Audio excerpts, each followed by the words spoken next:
Guarantee ನ್ಯೂಸ್ಗೆ Byrathi Suresh exclusive ಹೇಳಿಕೆಯೊಂದನ್ನು ಕೊಟ್ಟಿದ್ದಾರೆ. ಮೊದಲಿನಿಂದಲೂ ಮೋಡಾ ಪ್ರಕರಣದಲ್ಲಿ ತಪ್ಪಿಲ್ಲ ಅಂತ ಹೇಳ್ತಿದ್ದೇವೆ.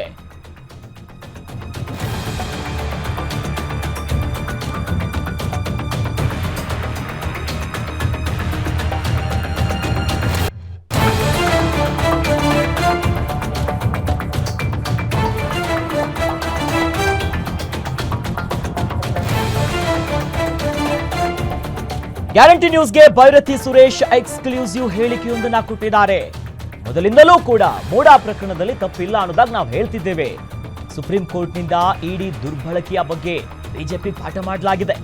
ನಮ್ಮ ವಿರುದ್ಧ ಹೋರಾಟ ಮಾಡಿದ ಬಿಜೆಪಿ ಜೆಡಿಎಸ್ಗೆ ಮುಖಭಂಗ ಆಗ್ಬಿಟ್ಟಿದೆ. ಈಗ ಹೋರಾಟ ಮಾಡಿದಂತ ವಿಜಯೇಂದ್ರ ಅವರು, ಅಶೋಕ್ ರಾಜೀನಾಮೆ ಕೊಡ್ಲಿ, ಇನ್ನು ಜೆಡಿಎಸ್ನವರು ಕೂಡಲೇ ರಾಜೀನಾಮೆಯನ್ನ ಕೊಡ್ಲೇಬೇಕು. ಸಿಎಂ ಸಿದ್ದರಾಮಯ್ಯಗೆ ಈಗ ಈ ತೀರ್ಪೇನು ಬಂದಿದೆಯಲ್ಲ, ಇದು ಶಕ್ತಿಯನ್ನ ತುಂಬಿದೆ ಅನ್ನೋದಾಗಿ ಸದ್ಯ ಎಕ್ಸ್ಕ್ಲೂಸಿವ್ ಆಗಿ ಹೇಳಿಕೆಯನ್ನ ಕೊಟ್ಟಿದ್ದಾರೆ ಭೈರತಿ ಸುರೇಶ್ ಅವರು. ಇವತ್ತು ಮೋಡಾ ಕೇಸ್ನಲ್ಲಿ ಬಿಗ್ ರಿಲೀಫ್ ಅನ್ನು ನೀಡಿದೆ ಸಿಎಂ ಸಿದ್ದರಾಮಯ್ಯ ಅವರ ಪತ್ನಿ ಮತ್ತು ನಗರಾಭಿವೃದ್ಧಿ ಸಚಿವರಾದಂಥ ಬಸವರಾಜ ಭೈರತಿ ಸುರೇಶ್ ಅವರಿಗೆ ಒಂದು ರಿಲೀಫ್ ಅನ್ನು ಕೊಟ್ಟಿರುವಂಥದ್ದು. ನಮ್ಮ ಜೊತೆ ಸರ್ ಇದ್ದಾರೆ, ಮಾತಾಡ್ತಾ ಹೋಗ್ತೀನಿ. ಸುರೇಶ್ ಸರ್, ಇವತ್ತು ಒಂದು ಬಿಗ್ ರಿಲೀಫ್ ಸಿಕ್ಕಿದೆ. ನೀವು ಮೊದಲಿಂದ ಕೂಡ ಹೇಳ್ತಿದ್ರಿ ಇದರಲ್ಲಿ ಯಾವುದೂ ಹುರುಳಿಲ್ಲ ಅಂತ.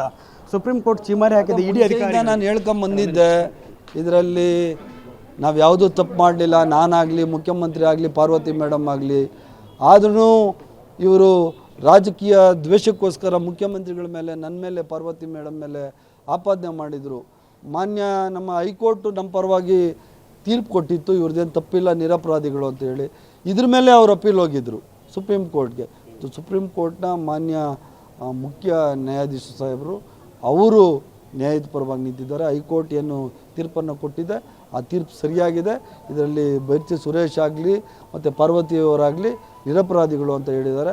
ಮತ್ತು ರಾಜಕಾರಣಕ್ಕೆ ಇದನ್ನು ಕೋರ್ಟನ್ನು ಉಪಯೋಗಿಸ್ಕೋಬೇಡಿ ಅಂತ ಹೇಳಿದ್ದಾರೆ. ಕೋರ್ಟ್ ಅಥವಾ ಇಡಿ ಇರಬೇಕು, ಉಪಯೋಗಿಸ್ಕೋಬೇಡಿ ಅಂತ ಹೇಳಿದ್ದಾರೆ. ನಿಮ್ದೇನಾದರೂ ಜಂಗಿ ಕುಸ್ತಿ ನಿಮ್ದೇನಾದರೂ ಅಪೋಸ್ ಮಾಡೋಂಗಿದ್ರೆ ಎಲೆಕ್ಷನಲ್ಲಿ ಮಾಡಿ, ನೀವು ಇದೇ ಥರ ಮುಂದುವರೆದ್ರೆ ನಿಮಗೆ ಕಟು ಶಬ್ದಗಳಲ್ಲಿ ನಿಮ್ಮ ಬಗ್ಗೆ ರಿಮಾರ್ಕ್ಸ್ ಮಾಡಬೇಕಾಗ್ತದೆ ಅಂತ ಹೇಳಿದ್ದಾರೆ. ಇವತ್ತು ಮೈಸೂರು ಪಾದಯಾತ್ರೆ ಮಾಡಿ ನಿಮ್ಮ ಅಪಮಾನ ಮಾಡುವಂಥ ಕೆಲಸ ಮಾಡಿದ್ರು, ನಿಮ್ಮ ಮೇಲೆ ಅಕ್ರಮವನ್ನು ಹೊರಿಸುವಂಥ ಕೆಲಸವನ್ನು ಮಾಡಿದರು.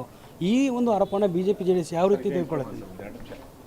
ಅಲ್ಲ, BJP ಅವ್ರು JDS ಅವ್ರದ್ದು ಅದೇ ಕೆಲಸ ಅಲ್ವಾ?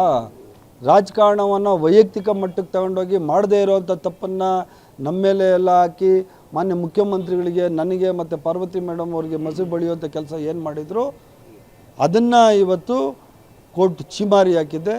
ಇವತ್ತು BJP ಅವರಿಗೆ ಮತ್ತು JDS ಅವ್ರಿಗೆ ಏನಾದರೂ ನೈತಿಕತೆ ಇದ್ದರೆ, ಯಾರು ಪ್ರತಿಭಟನೆ ಮಾಡ್ತಾ ಹೋದ್ರಲ್ಲ ಅವರೆಲ್ಲ ಈ ಕೂಡಲೇ ಅಶೋಕ್ ಆಗಲಿ, ವಿಜಯೇಂದ್ರ ಆಗಲಿ, ಇನ್ಯಾರ್ಯಾರು ಇದರಲ್ಲಿ JDS ಅವರೆಲ್ಲ ಪಾದಯಾತ್ರೆ ಮಾಡಿದರು ಅವರೆಲ್ಲ ರಿಸೈನ್ ಕೊಟ್ಟು ಮನೆಗೆ ಹೋಗ್ಬೇಕು ಅಷ್ಟೇ. ಇದಿಷ್ಟು ಸಚಿವ ಭೈರತಿ ಸುರೇಶ್ ಅವರ ಮಾತು. Camera person Shiva